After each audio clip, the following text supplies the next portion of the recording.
Catholic World, brought to you by Newsnet. Francis has made his first public appearance at the Vatican since being discharged from hospital.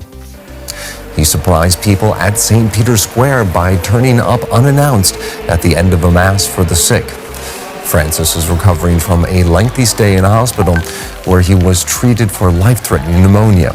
The Pope spoke briefly to the crowd, wishing everyone a good Sunday. Catholic World. The 28th Palayur Great Pilgrimage concluded yesterday, 6th April, at the St. Thomas Major Archiepiscopal Shrine in Kerala.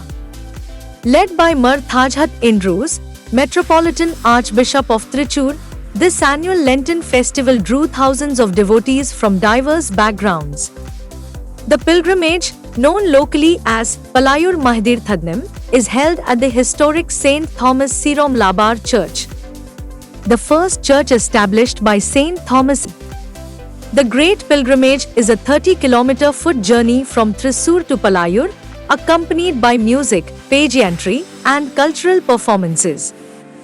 Jesuit Archbishop Emeritus Pascal Topno of Bhopal passed away at 12:30 a.m. on 6 April 2025 at Holy Family Hospital in Ambikapur, aged 93. He served as Bishop of Ambikapur 1986 to 1994 and Archbishop of Bhopal 1994 to 2007. The Catholic Education Council of Thailand has come out strongly against the government's push to legalize casinos. On April 3rd, the council, representing over 500,000 students in 387 Catholic schools, voiced serious concerns over the social impact of gambling. Father Paul Ikarat, the council's Secretary General, warned that casinos and online gambling could harm Thai society.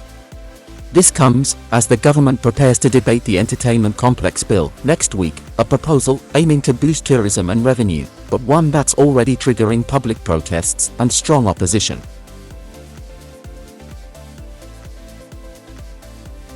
In the killing of a Catholic priest in Kansas, authorities arriving on church grounds discovering the priest suffering from gunshot wounds. He later died at the hospital. This morning, an urgent search for answers after a beloved Kansas priest was shot dead in broad daylight on church grounds. There simply are no words. Our hearts are just broken. Deputies arriving on scene, finding 57-year-old Arul Karasala outside the church residence Thursday afternoon, suffering from several gunshot wounds. A bullet hole seen here piercing the glass of the rectory. Karasala rushed to a local hospital where he later died from his injuries.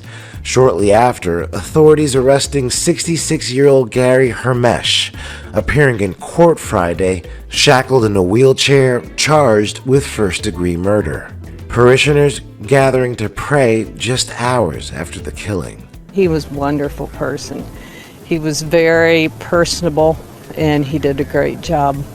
He is rightly called the Bishop of Nemaha, right?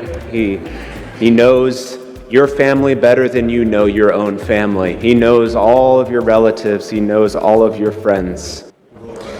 During tonight's rosary, leaders called for the congregation to come together during this time. Catholic World. In a rare show of respect, Indonesian President Prabowo Subianto visited Jakarta Cathedral to honor the late Archbishop Emeritus Petrus Hayat Curang. The former head of the Kupang Archdiocese died in Jakarta after battling severe kidney failure. He had been undergoing regular hemodialysis in recent months as his condition worsened. In Quezon City, members of the Conference of Major Superiors in the Philippines, joined by clergy, lay partners, and the faithful, kicked off their 70th anniversary with a Lenten pilgrimage on April 4th. The Confessio Peccati and Penitential Walk began at St. Joseph Parish and ended at the Real Monasterio de Santa Clara. Participants stopped at each station of the cross to reflect on key national issues: poverty, injustice, and environmental harm. CMSP called today's world a desert of despair, urging prayers for courage and hope. Honoring the poor as building blocks of a church of the poor, the event echoed the Jubilee 2025 theme, Pilgrims of Hope, declaring, "Rejoice. There is hope."